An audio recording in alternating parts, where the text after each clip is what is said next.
Assalamualaikum warahmatullahi wabarakatuh. Selamat datang di video edukasi yang berjudul Perkembangan Islam di Masa Modern. Dalam beberapa menit ke depan, kami dari kelompok 11 akan membahas bagaimana Islam tetap berkembang di tengah kemajuan dunia yang begitu pesat. Dunia modern ini ditandai dengan kemajuan teknologi, globalisasi, dan perubahan gaya hidup. Umat Islam di seluruh dunia pun menghadapi berbagai tantangan. Namun Islam tetap relevan dan mampu beradaptasi dengan perubahan zaman. Zaman modern ini dimulai sejak tahun 1800 Masehi hingga sekarang.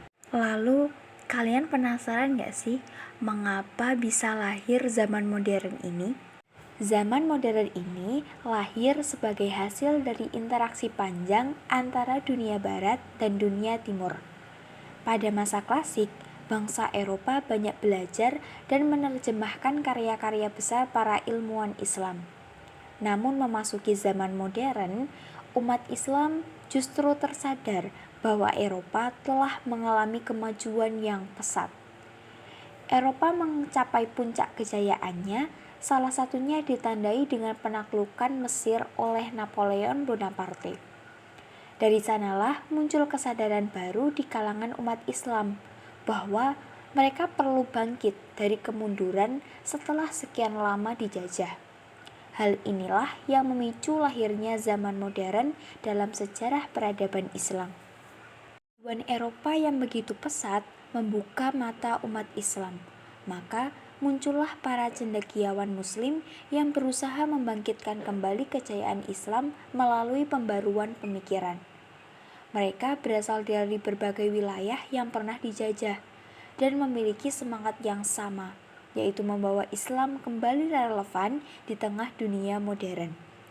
Beberapa tokoh penting di antaranya adalah Muhammad Abduh, Muhammad Ali Pasha, Jamaluddin Al-Afghani, hingga Kiai Haji Hasyim Asy'ari dari Indonesia. Salah satu tokoh besar adalah Jamaluddin Al-Afghani. Beliau merupakan pelopor gerakan pan-Islamisme. Ia menyerukan persatuan umat Islam agar tidak terus-menerus dijajah oleh bangsa asing. Gagasan ini kemudian diteruskan oleh muridnya, yaitu Muhammad Abduh, yang memperjuangkan pembaruan pemikiran Islam. Abduh mengajak umat Islam untuk berpikir rasional, menjauh dari taklid buta, dan membuka kembali pintu ijtihad agar ajaran Islam tetap konstekstual dan solutif. Pembaharuan Islam membawa dampak yang signifikan bagi umat. Di berbagai negara Islam, lahirlah lembaga pendidikan modern yang menggabungkan ilmu agama dan juga ilmu umum. Perempuan mulai mendapat akses pendidikan dan berperan aktif di masyarakat. Umat Islam pun semakin sadar pentingnya membangun peradaban dengan ilmu, etika, dan kerjasama internasional.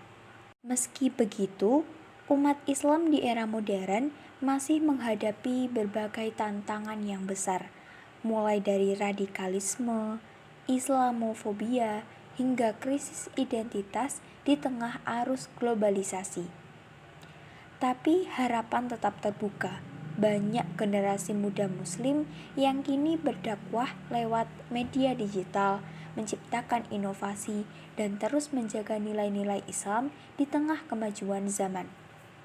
Inti dari pembaruan ini adalah agar umat Islam tidak terjebak dalam fanatisme sempit dan tidak terkungkung oleh pemahaman yang kaku. Dengan kembali menggali ijtihad dan mengembangkan pendidikan modern, umat Islam diharapkan mampu bangkit dan bersaing di era modern tanpa kehilangan identitas keislamannya. Perjalanan sejarah Islam di masa modern menunjukkan bahwa Islam adalah agama yang dinamis dan adaptif, bukan hanya warisan masa lalu, tapi juga panduan untuk masa depan. Kini, tugas kita sebagai generasi muda Muslim adalah melanjutkan perjuangan para pembaharu, menjadikan Islam sebagai cahaya peradaban di dunia modern.